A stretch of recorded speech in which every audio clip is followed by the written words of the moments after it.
Ang pagbasa gikan sa Santos Ebanghelyo sumala ni San Lucas.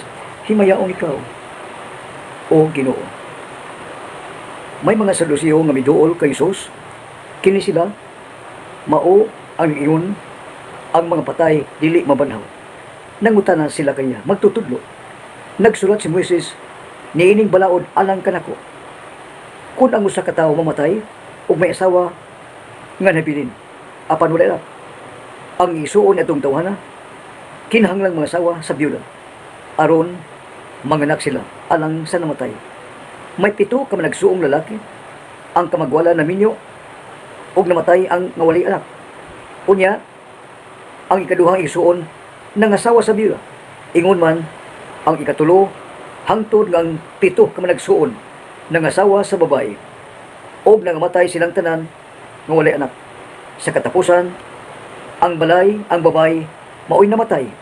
Karon sa adlaw nga panahon ang mga patay kinsa man siyang asawa nga silang tanan nakapangasawa man kaniya. Si Jesus mitubag kanina, ang mga lalaki ug babae nining panahon na nagminyoay.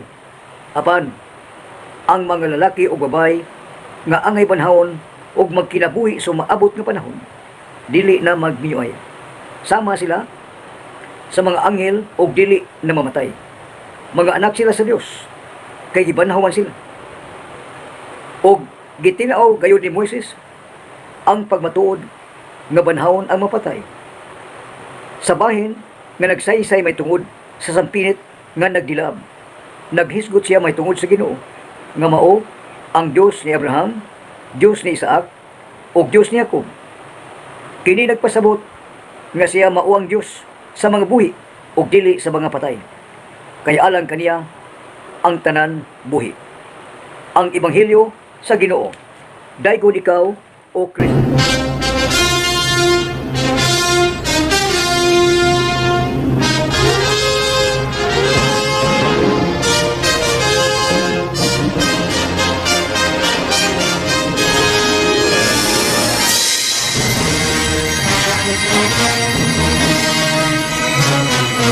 Karong adlaw, Domingo, katluan ug duha ka Domingo sulod ning tuig, Nobyembre 6, 2022. Unsa man ang good news? Unsa man ang maayong balita? Unsa man ang kamaturan?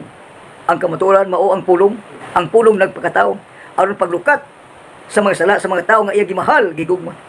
So kadi ato hangtod karon. Kung makasud ka impierno, di ka malipay. Uy Ginoo impierno. Gibutyag ka na din sa pulong unang pulong sa Salmo ug sa Ebanghelyo nga dunay langit, dunay impierno. Ang impierno way Ginoo. Ang impierno baho, bong patay, bong langog, madrut, baho ba way Ginoo. Nya sige pangayo way mohatag. Sige pangay imnon way mo painom. Pangay pagka way apan ang langit hingpit perfect. Ang imong kalipay mahimaya ang Ginoo ang Dios. Unsa mahimaya? Tibuok langit ug yuta mahimaya manlipay ba? Sobra hilabihang kalipay basta mo balik ka. Inigbalik nimo basulan gayud ang masala, basulan ang masala. Kung balik, apan kung dili ka mobalik, magpunay kag panaway, o babay, o lalaki, magpunay kag pamugos, pagpamulan, panagmal, sa kinabuhi, sa 7 or more, o daghan, ay pamunan ay pamugos. Kaya ang unang pagbasa karon dili mamugos og tao. Ug di mo kaon yung pugson, ug isda, ug tanon, ug baboy mananap, ay pugsa. Ang salmo, o situbag sa bataw, aron mahingpit ang imong kaugalingon ngadto sa Ginoo. Mahingpit, ma-perfect ang imong kalipay, mahimaya ang Dios kung mubalik ka. Mubalik ka, sa to pa, di ka mahingpit ko, sige panaway, magmili, sige tanaw mga dili maayo. Ang Ginoo, ang pulong Dios, Ginoo, ang imong gikatubang, imong gipaminaw, imong gipabati, pulong Dios. Apan ngano di mo to ang mataw ni kalibutan. Kasi sinuwat bitaw apan linamdagan sa Espiritu Santo. Unsa may lamdag? Kani gitudluan ba? Gitudluan nya kapigon ka, may puyan, gituluan ba? Puyan niya, isulti, isangyaw ang mensahe. Kung sa may mensahe sa Diyos karong adlaw, nga Ginoo, isinggit sa kung kasingkasya ng mahingpit. Kung makakita ang kalipay mahingpit. Apan unsay maghilyo karong adlaw? Unsay pung sa Dios?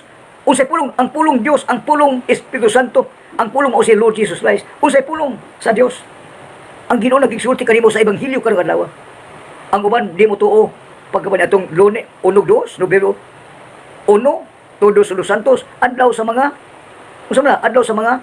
patay nga nakasud sa munang mga santos, nakasud mga martires, mga anghel, nakasud na. Nga naman, wa mamuling-muling, wa maglapok-lapok, wa magugaw-gaw silang lawas, huli ba?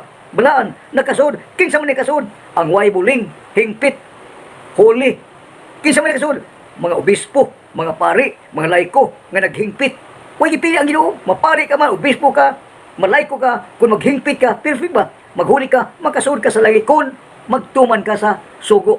Sugo sa Diyos, commandment of God. Unsay commandment sa sugo sa Diyos? Nga manimutan mo, ibutan din eh. Kamang tao ni kalibutan, di mo to banhaw. Unsay na banhaw? Nabuhi ba? Unang, ang Saduceo karon in fairness, daghan kayo sa mo kalibutan, di mo to pagkabanhaw, di mo to karon sa tao, karon sa nagpista, di mo tuog simbahan, di mo tuog babay, di mo tuog Ginoo, di mo tuog pagkabanhaw. Ang tanan ngayon gikan sa bata ngadto sa tiguang babae lalaki, mutugil og pagkabanhaw. Apan in fairness, dunay mga Saduceo nga namalik mibalik. Apan kadaghanan sa mga Saduceo, kinsa man ni dili mo tuog og pagkabanhaw, dili mo tuog kalag, dili mo tuog ba? Ang lawas sa tao, lawas og kalag. Ang ilang ituan nila makita naman mo lang, to see is to believe. Apan ang Ginoo, to believe is to see man. Pag tuo, una ka mo tanong, apan ang Saduceo, di mo to pag to see is to believe. Muna ilang mga patagalan, di mo to pagkabanhaw, di mo to pista, di mo tuog. Apan mo tuog asawa, apan dili pare. Magpuyo sila, apan pastor mo kasal. Dili man malangit, pare ra gyud ang makasuod sa langit. Nagtuon man og pulong. Ang pare ra gyud makapasod, kung ang pare magbinutan, kung ang pare dili maghugaw-hugaw, kung ang pare dili magmansa sa ihugalingon, maghuli magbanaan, magpuyo. Sagrado ba sa huli? Kung ang pare masagrado, sa santos kami sa way anghel nga makahimo sa gimo sa pare. Ang santos kami sa holy mass, sagrado ka na. Pulong sa Diyos, sagrado, holy, sacrifice. Kinsa man ang pare, holy, sagrado ang holy. Ang ibanghilyo karon daw naghisgot man og pito ka man nagsuon, ya wag magbinyog lain. Naluoy man higugman sa igsuong ikaduha. Apan kun wa kay gugma, mga sawa kag lain, apan usa ra ka babae, giminyuan. Natong unang panahon, dugay na may. Natong unang panahon, giminyuan. Apan watak kay bawo kun nagkasal ba ni? Kun wa kay gugma, di ka magpakasal. Sige, huwag kasal. Kunya dako man sa. Kung di ka magpakasal, apan kun may usa ka sa babae, ang magtiayon ag banag naminyo man sa sapa nahi usa. Unya ang sunod, nahigugma man luoy man sa imong guwang. Namatay, asin ni puli, nahigugma man, ikatulo, nahigugma man, naluoy man, hangtod ikapito, naluoy, gumikan sa gugma. Kung wa kay gugma, di ka mga asawa o maura mabayana. Di sa kalibutan, adunay kaminyoon. Ang bana, o asawa ang binyo. Ikado, tanang laki magbinyo sa kalibutan, siyota. Apan sa langit, wa na'y minyo ay. Gisulti ka na, wa na'y mabinyo ay. Pulos na, lalaki o babay. Kinsa man, may pako na pulos. Pulos na may pako, mga santos na. Ang ma-perfect, kung ma-perfect ka, ikaw ba na, asawa, anak, umagat, ugangan, ay pangita gulain, ang gugma pangita, ang Ginoo nga naa, mahingpit lagi kung makasud ka sa langit kung ikaw, bana, asawa, anak, magtuman. Ang anak isultihan sa Ginoo nga, anak, mahala, higugmaa, ampingi, tahura, ang imong papa, ug mama, imong ugangan, umagat, tahura, ampingi, hatagig bili kayo, makabaton kag taas nga kinabuhi. Pan unsa gihimo sa anak, mibiya o ginikanan, nag-adik-adik, nagpatuyang, sige batik, si perfect, si correct, di maluwas ang ba magpapa. Ang Ginoo ni sulti karon nga sagrado ang kaminyoon tungod sa gugma. Magminyo ini ikaduha nga tudlain, apan tungod sa gugma sa maguwang, wag minyo, gugma man yutan tungod sa gugma. Di pangasawa ang usa ka babae sa pito. Idaghan man tungod sa gugma, muna tungod sa gugma, magpuyo ka nga sagrado, di ka maguling-buling. Imong asawa imong mahalon, dili libakon, dili kasab-an. Mahalon ba? Imong paminahon, imong hiugmaon, imong kaluyan, magpugong ka sa ugalingon. Adunay relasyon nga pagkanindot sa magtiayon, magkasibtanay, magpaminaway, munang pulong sa Dios. Kaya ang pulong sa Dios, mahingpit ka, kunya magpuyo ka sa kahayag, kay ang kahayag mismo, ang kahayag mao ang Ginoo, ang kahayag ang dalan ang Ginoo. Munang John chapter 14 verses 6 and 7, ang Ginoo, ang kahayag, ang dalan, agianan, ang kinabuhi ug ang kamatuoran. Siya ang kinabuhi. Mag-unsa man ang kinabuhi kun way Ginoo. Ikaw makahimo kag kahoy, makahimo kag dagat, mahimo kag mamutol ka magkahoy. Munang naupaw, munang bahaan ang wipe kahoy, bahaan gyud paggubo ng bukid. Kay hilap mo kinin, imong ampingan kay ngano magamping gipialan ka man, ikaw taw magtan-aw sa kaidahan mag imo ni tanan taw. Imo na lang gugma sa Dios. Ang tao iya gimahal. Labaw lang gamay ng anghel. Ang anghel di makamisa apan ang Pare, magkamisa. Musagrado ang pare. Holy orders, balaan. Ang kamiyoon, minyo, balaan. Nagisto mo minyo, balaan sagrado. Muna pagbalaan ba na? Asawa pagbalaan, maghingpit ka. Kaya kung dili ka magmahingpit, di ka magbalaan, di ka gil magkasool sa langit. Apan maunay pagtuol mga tao magkasool, hindi ka matay magkasool. Hindi nagbalik-balik man ang sa ang pagpanikas, pagpanaway, pagpanghilabot, pagsibugmini, disgrasya dito, disgrasya diri, politika dito, politika diri, hinimog tao diri. Ang hinimog Dios ang pulong Dios, dili paminaw, dili tuhuan. Nga naman, muna tao, nga ayaw pugsa, di ka mapugos. Ang kilo di, diyon mo pugos. Apan nagpabilin ang gugma.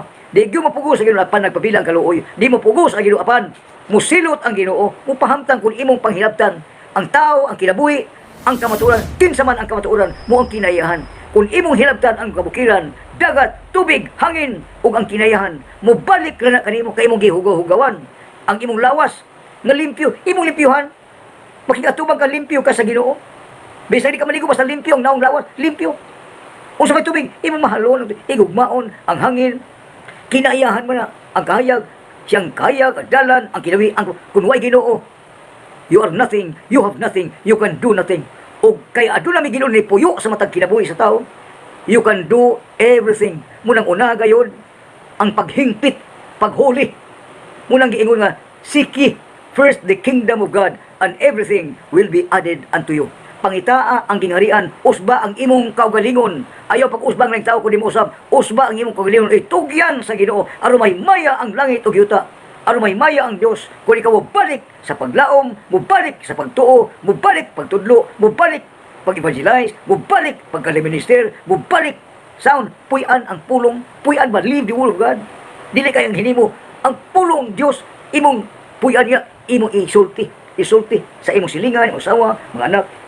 Please ba, imong isulti isangyaw ang pulong ang mensahe sa Ginoo nga ang pulong man na nagpakatao ang pulong og nahimong Lord Jesus Christ. Gumikan sa kadako sa gugma sa Dios Amahan. Iyang gipadala ang iyang pinalangga, bugtong anak, aron ang mudawat sa iyang pinalangga o bugtong anak.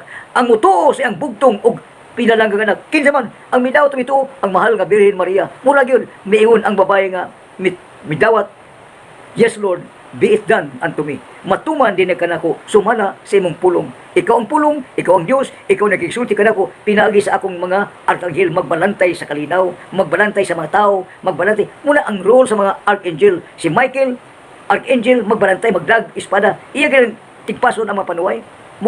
Tiguba sa kinabuhi sa tao.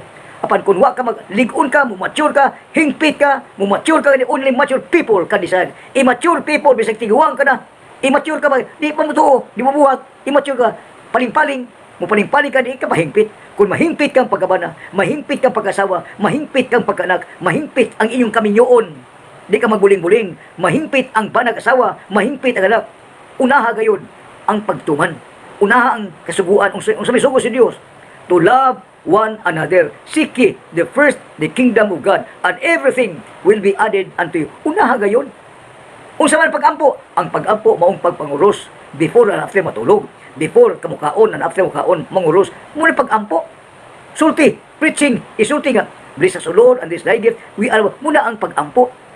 Gisulti ang Ginoo, relasyon nimo sa tao o sa Ginoo. The first love story between God and man. O ang nagpatiwala, the mediatrix of all grace, the Immaculate Conception, the heart of Mother Mary, the Mother of God is the Blessed Virgin Mother Mary. Amen.